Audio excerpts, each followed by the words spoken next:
Seguramente estás enterado de las guerras que están aconteciendo en todo el mundo, pero ¿sabías que alrededor nuestro se está librando una batalla espiritual?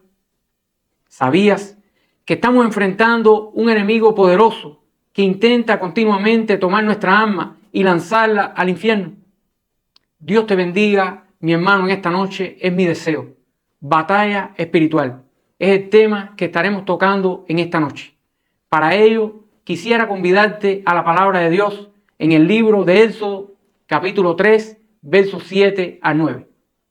Dijo luego Jehová: Bien he visto la aflicción de mi pueblo que está en Egipto, y he oído su clamor a causa de sus exactores. Pues he conocido sus angustias, y he descendido para librarlos de mano de los egipcios, y sacarlos de aquella tierra a una tierra buena y ancha, a tierra que fluye leche y miel, a los lugares del Cananeo, del Eteo, del Amorreo, del Fereceo, del Heveo y del Jebuseo. El clamor, pues, de los hijos de Israel ha venido delante de mí, y también he visto la opresión con que los egipcios los oprime. Tú ves una persona en la calle con una necesidad. Tú no tienes los recursos en tus manos para ayudarle, pero tú quisieras hacer algo por ella. Si tú no tienes los medios, aun cuando tú desees hacer algo, algún bien por esa persona, no lo vas a conseguir.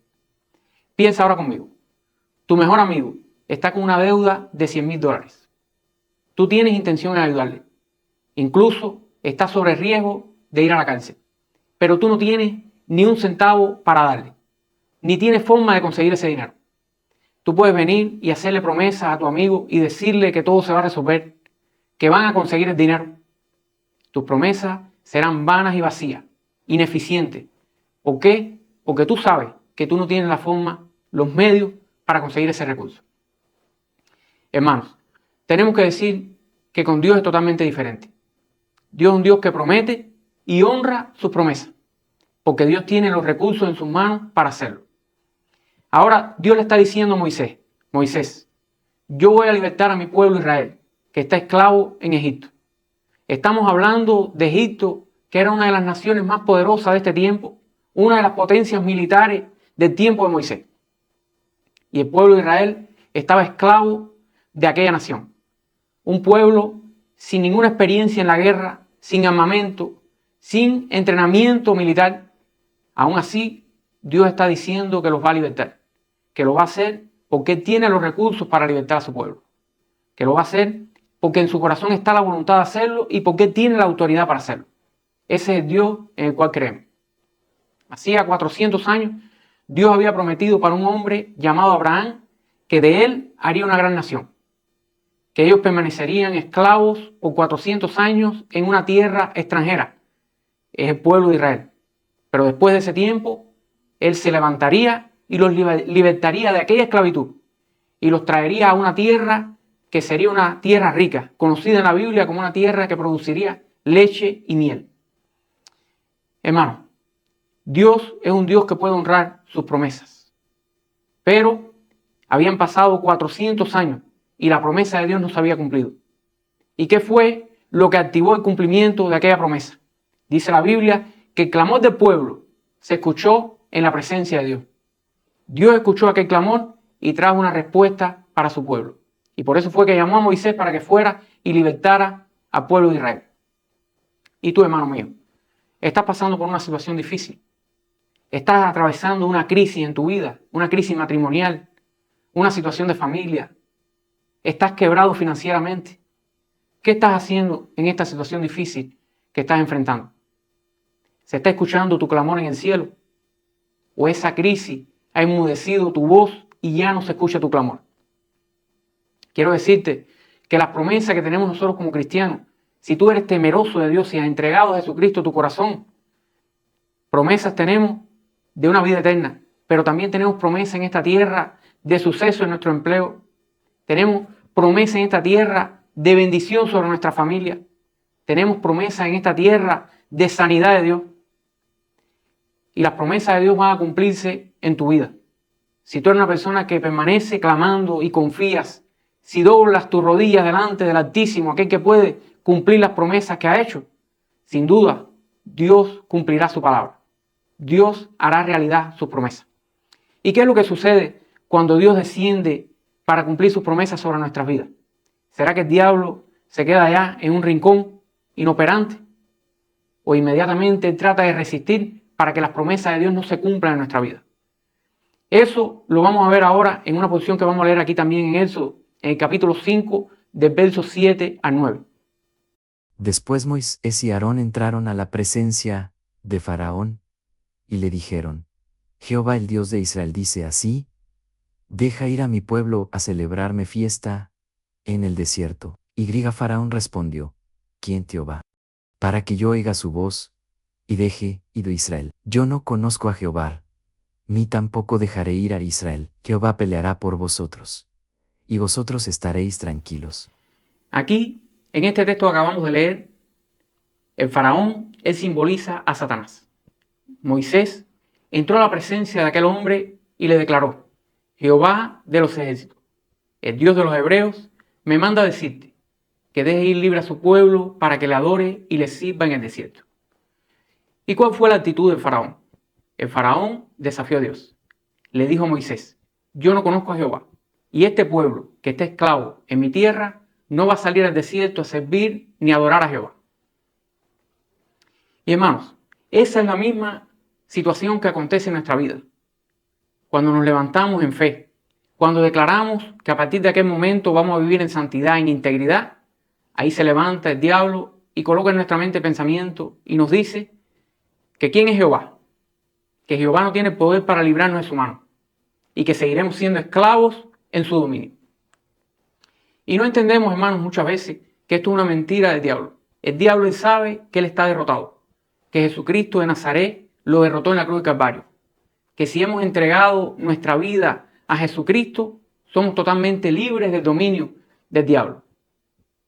Esto él lo hace, hermanos, de alguna manera para crear desconfianza en nuestros corazones, para que desconfiemos en la potencia que Dios tiene para ayudarnos y tomar en sus manos nuestras situaciones. ¿Y cuál debería ser el posicionamiento que deberíamos tener en nuestra vida ante una situación así? Ante nuestras guerras. Deberíamos recordar ese texto que acabamos de leer en Éxodo 14:14. Jehová peleará por vosotros y vosotros estaréis tranquilos. Esa debería ser la doctrina de guerra de un cristiano. Pero ¿qué sucede, hermano? Somos ávidos de poder, ávidos de mantener el control en todas las situaciones. Aún somos desconfiados hasta para colocar el control de nuestras situaciones en las manos de Dios, aquel que tiene toda la autoridad para pelear nuestras batallas y vencer. Yo entendí lo que significa desconfianza cuando comencé a trabajar aquí en Brasil como médico. Comencé en un policlínico y cada vez que estaba de guardia allí, venía el supervisor, tomaba el esteto y empezaba a ocultar a los pacientes. Después abría la computadora para revisar la prescripción que yo estaba haciendo. Y esto fue una costumbre en él por mucho tiempo, hasta que él descubrió que yo era responsable en mi trabajo, que yo estaba haciendo un trabajo serio, y entonces comenzó a confiar en el trabajo que yo estaba haciendo. Imagínense, hermano, si yo puedo inspirar confianza, yo que soy fallo, imperfecto, yo que soy impreciso, ¿cuánto más Dios, que es un Dios perfecto? Un Dios que no se sale nada del control de Él, que tiene una medida exacta, que nunca queda por debajo ni nunca se pasa en lo que hace. Yo creo que el Dios que tenemos, Él es digno de confianza, de que tengamos una confianza plena en Él. Pero ¿por qué vivimos estresados? ¿Por qué estamos disgustados, deprimidos? Porque las batallas que son espirituales las estamos peleando con armas que son carnales, con recursos que son recursos humanos, con nuestra sabiduría. Estamos peleando nuestras batallas con dinero, con conexiones mundanas que podemos tener. Y no estamos confiando y colocando nuestra batalla en las manos de Dios.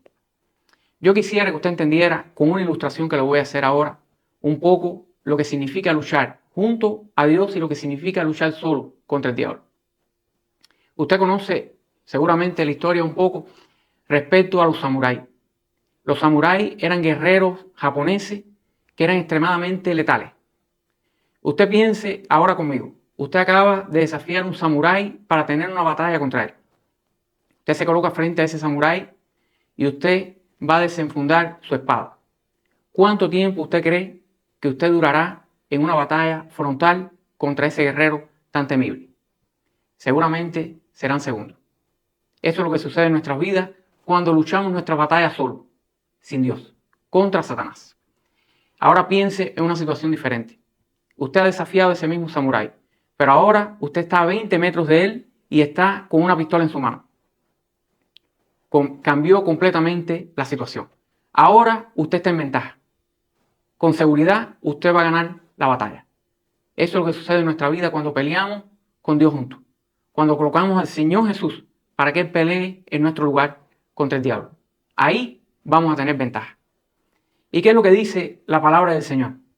Que busquemos primeramente el reino de Dios y su justicia y las demás cosas serán añadidas. ¿Qué quiere decir? Que si usted es una persona que coloca a Dios en primer lugar en su vida, Dios lo va a priorizar a usted. Usted puede tener la confianza para venir delante del Señor y colocar sus luchas en las manos de Él. Y Él va a dar cuenta de su situación. Él va a traer respuestas para que su vida sea transformada. Él va a abrir puertas en tu camino. ¿Y qué fue lo que sucedió, hermano? ¿Qué hizo Dios ante aquella negativa de Faraón?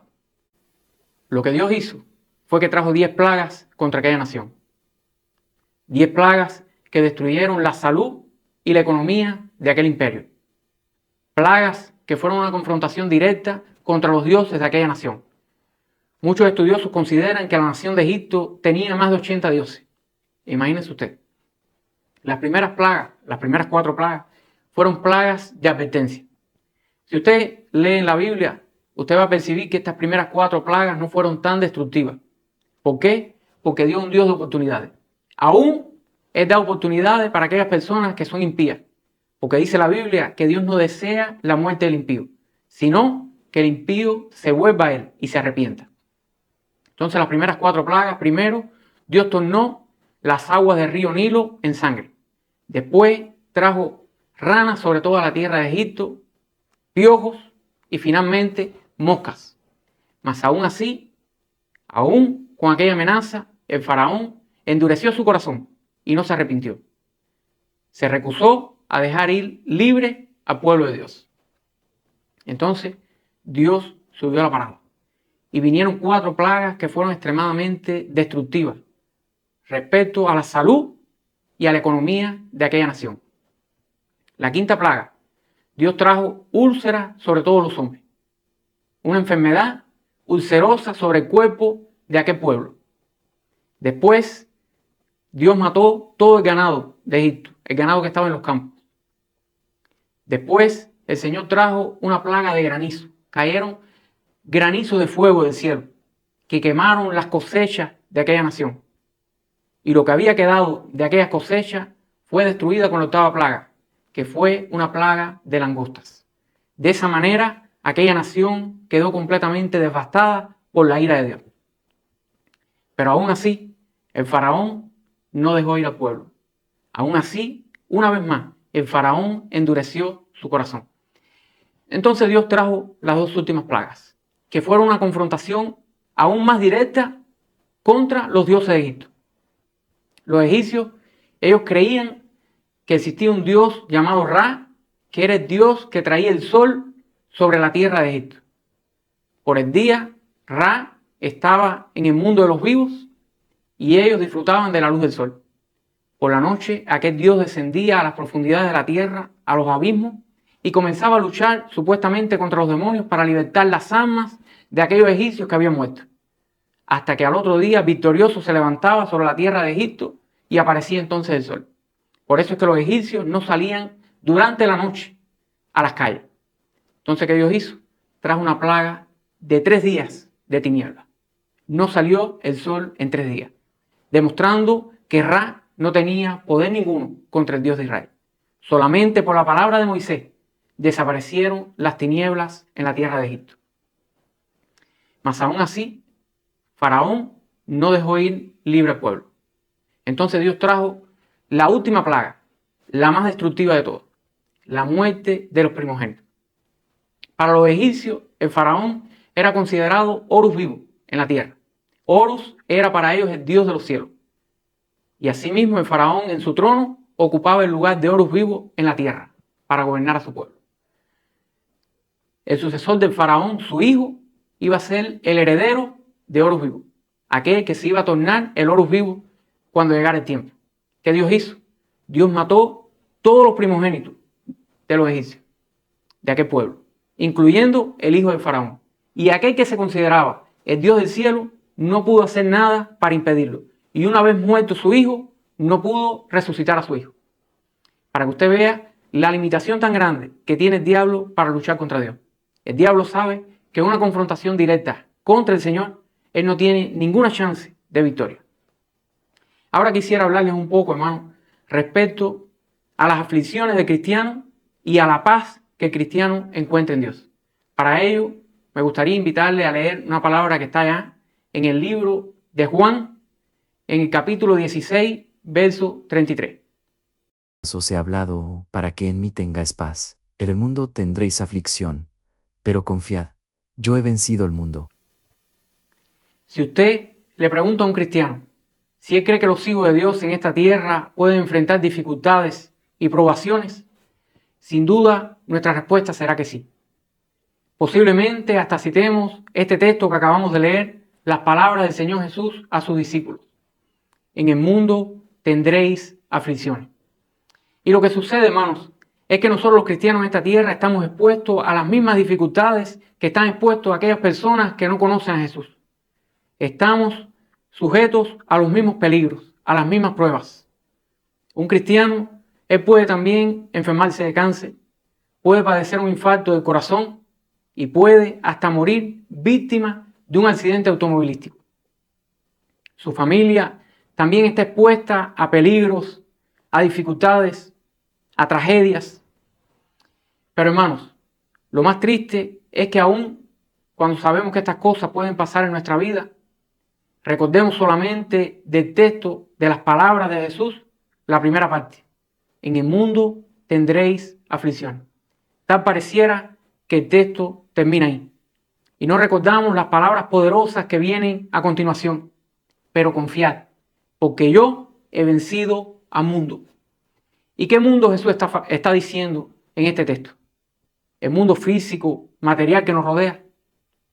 Para nada, hermano. Jesús está hablando del sistema mundano, diabólico que se establece en esta tierra.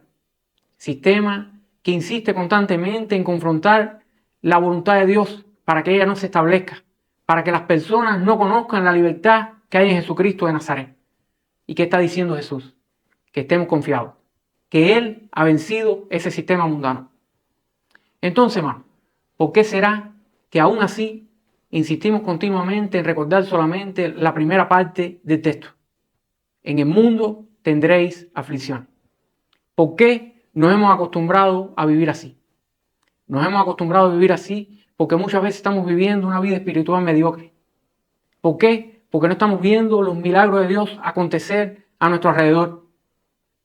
Porque deberíamos estar teniendo una actitud ofensiva contra el diablo y solamente nos estamos defendiendo. Y muchas veces recibiendo golpes en el suelo de nuestro enemigo. ¿Por qué? Porque no estamos entregando todas nuestras luchas en las manos de Dios. Porque no estamos confiando plenamente en el poder que Jesucristo tiene para hacer milagros, que Jesucristo tiene para librar nuestras batallas. Tenemos que cambiar entonces nuestra actitud, hermano.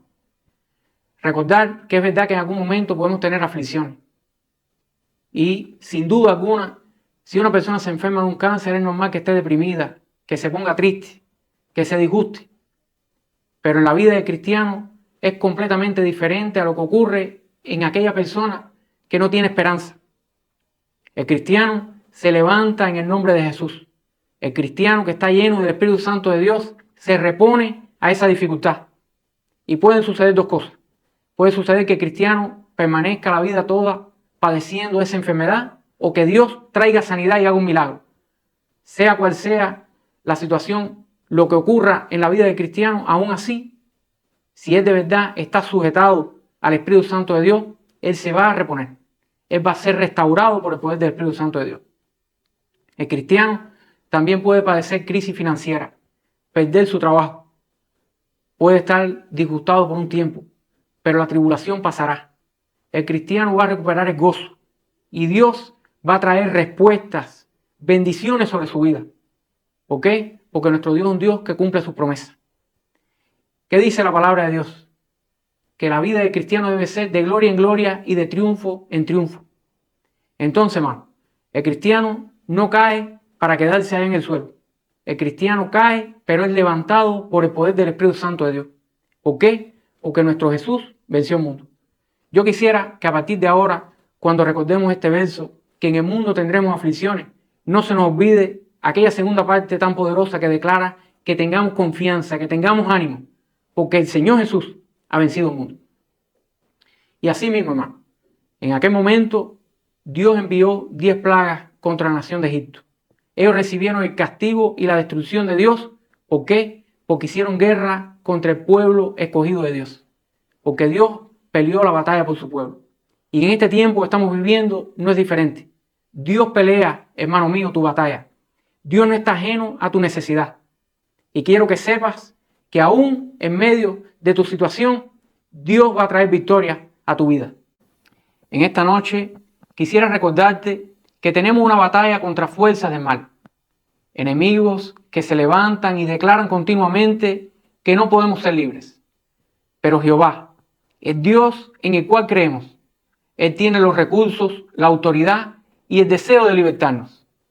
Él nos dice que coloquemos nuestras luchas, que coloquemos nuestras situaciones en sus manos y que estemos tranquilos, que confiemos, aún cuando veamos que todas las puertas delante de nosotros se cierran, aún cuando parezca que no hay salida. ¿Por qué? Porque Él pelea nuestra batalla, porque Él nos ha hecho herederos de su victoria. Dios te bendiga, hermano. Si usted me ha acompañado hasta aquí en este video, yo le quiero invitar a que usted se suscriba en el canal, que comparta con otras personas que puedan estar necesitando de una palabra de aliento de nuestro Señor y que deje un me gusta si a usted le ha gustado el contenido que hacemos aquí. Dios le bendiga, es mi deseo, y hasta un próximo video.